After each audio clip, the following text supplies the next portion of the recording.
Okay, so we're going to do an introduction to ethics using an analogy of cakes. Okay, so the first thing that we need to do is we need to think about what is a cake. And to do that, we need to think about what do cakes have in common. So maybe the first thing that we might think about is that cakes have similar ingredients, things like eggs, flour, various other ingredients that they share in common. The next thing, maybe we think about the texture. What does a cake feel like? Well, it's kind of light, fluffy, those kinds of words which we associate with cakes. And then maybe we might think about, what are all cakes like generally? Well, maybe we'd say, they're kind of sweet as opposed to savoury, and have things like filling and icing and things like that. So we know what a cake is. But not all cakes are the same, are they? Here there are 4 different types of cakes. So we've got a kind of a sponge cake here, and here we've got kind of a Rice Krispie cake, and we've got some cupcakes here, and some kind of fairy cake type things here. But they're all still cakes, just different types of cakes.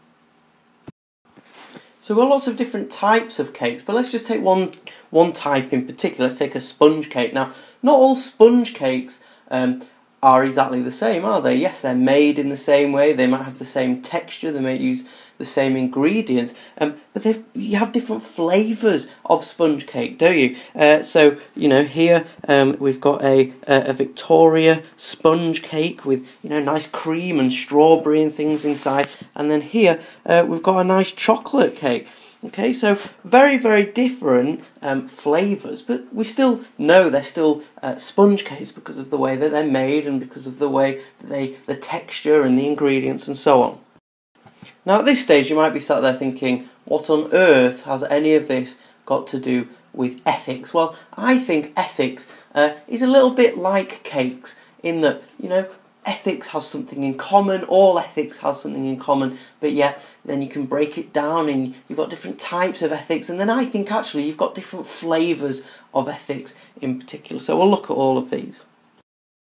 So if we were to take ethics generally, what is ethics? How do we know we are doing ethics? What is ethics all about? Well, ethics is all about the difference between right and wrong. What is right, what is wrong?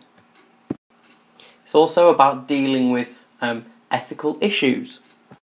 And ultimately, it's about giving us answers, or at least helping us work out the answers to ethical issues and ethical dilemmas. So that's what all ethics is. However, not all ethics is the same. Okay, so let's really start to draw this analogy between cakes and ethics then. So, when we looked at cakes, we saw that there were different types of cakes, cupcakes, fairy cakes and so on. And in a similar way, there are different types of ethics. And really, mainly, there are 2 types of ethics: teleological ethics and deontological ethics. And we would describe teleological and deontological as approaches to ethics, ways of doing ethics. So teleological ethics is all to do with making your decision about what is right and wrong based on the outcomes of your decision, of your action. Whereas deontological ethics, an action is right or wrong if it follows a set of rules or principles. So like with our cakes, there are lots of different types of cakes, but then within that specific type of cake, there might be different flavours of cake. So we looked at sponge cake and how there are Victoria sponge and chocolate sponge and so on. And it's similar when we look at ethics, and there are different flavours of a type or approach to ethics. So first of all, let's take the teleological approach to ethics.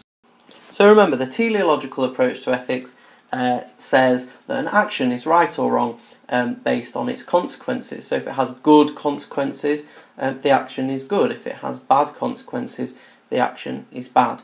Now, I'm going to talk about 2 different flavours of teleological ethics, but there are a whole range of flavours of teleological ethics. But the 2 I will mention are utilitarianism and situation ethics.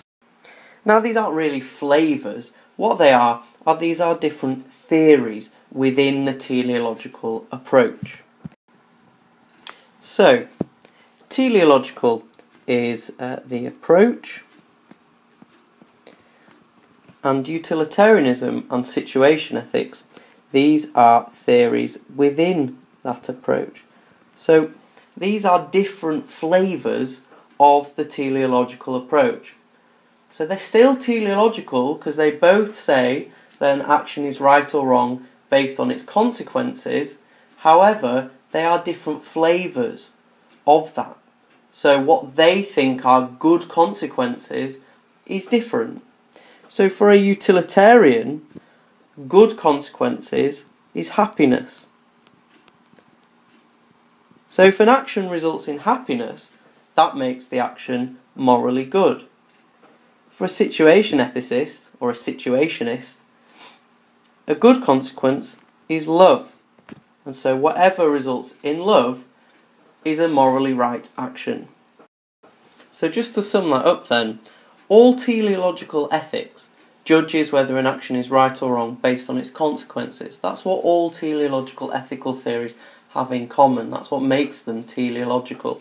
Just in a similar way as all sponge cakes are made in a similar way with the same main ingredients.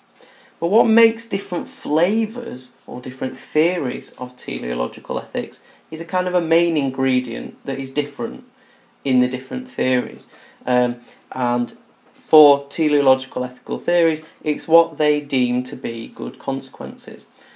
So a utilitarian deems happiness as a good consequence of an action, as opposed to a situationist who deems love as a good consequence of an action. So both still looking at consequences and judging an action's morality on consequences, but what makes them slightly different flavours if you like, is that they have different desirable consequences. One is happiness, one is love. Just in a similar way as a Victoria sponge contains cream and strawberries and a chocolate sponge contains chocolate. Okay, so let's move on to deontological ethics.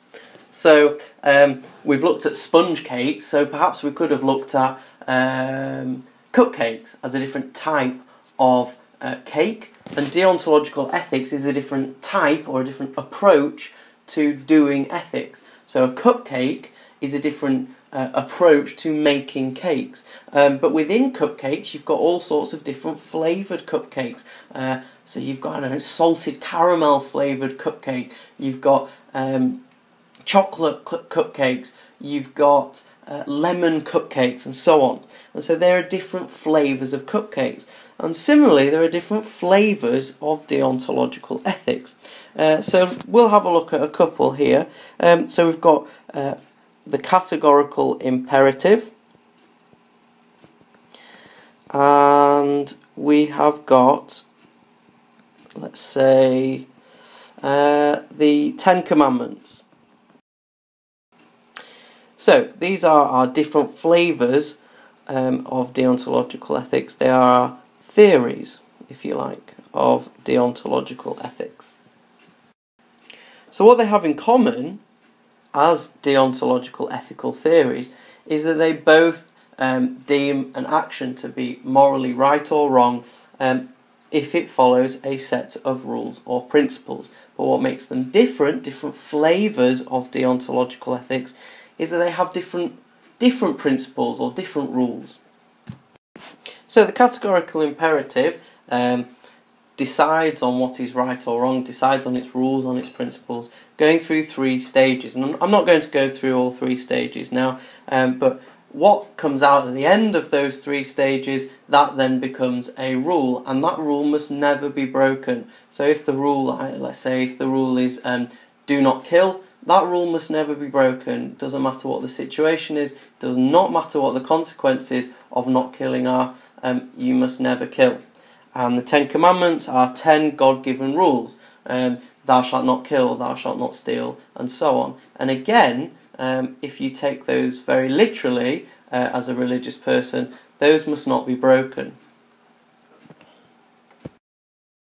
So just to sum up, all deontological ethics judges an action to be right or wrong based on whether it follows a set of rules or principles, but what makes different flavours, theories of deontological ethics, is the particular rules or principles they follow and how they come up with those rules. So just to summarise overall then, if we were to take cakes, we know what a cake is. It has similar ingredients, similar texture and so on. But within cakes there are different types of cakes. So we've had a look at sponge cakes, we've had a look at cupcakes, but there are lots of other different types of cakes which we could have had a look at as well. But within those types of cakes, we also have flavours of those cakes. So sponge cake, we've looked at a Victoria and we've looked at a chocolate cake. For cupcakes, we said, you know, you could have caramel, you could have chocolate again. So what makes them similar is that what makes all sponge cakes similar is that they have the same main ingredients, they are made in the same way and so on. But what makes them different flavours, is maybe one main ingredient. So for a Victoria sponge, it's strawberries and cream, and for chocolate sponge, it's chocolate. So just to complete that, the sponge and the cupcake, they are types or approaches to making cakes, and the Victoria chocolate, caramel chocolate, those are the flavours of those types of cakes. So to complete the analogy, we've got ethics, and ethics, like we said, is all about deciding and working out what is right and wrong. But within ethics, we have different approaches, different types of ethics. Just like we've got different approaches to making cakes, we've got different approaches to doing ethics. So we've got teleological and we've got deontological approaches. But then within those approaches, we have different flavours or theories of teleological and deontological ethics. So within teleological ethics, we've got utilitarianism flavour and situation ethics flavour of teleological ethics, and in deontological ethics we've got the categorical imperative and the Ten Commandments and so on, and there are others, and these are just a few. So these are our flavours or theories really. And so what utilitarianism and situation ethics have in common as teleological ethical theories is that they both decide whether an action is right or wrong based on its consequences, but what makes them different is what they deem to be a good consequence. So utilitarianism is happiness and situation ethics is love. And similarly, for deontological ethics, what they have in common is that they base the morality of an action on whether or not it follows a set of rules or principles, but what makes them different is that the categorical imperative and the Ten Commandments have different rules and different ways of coming up with those rules.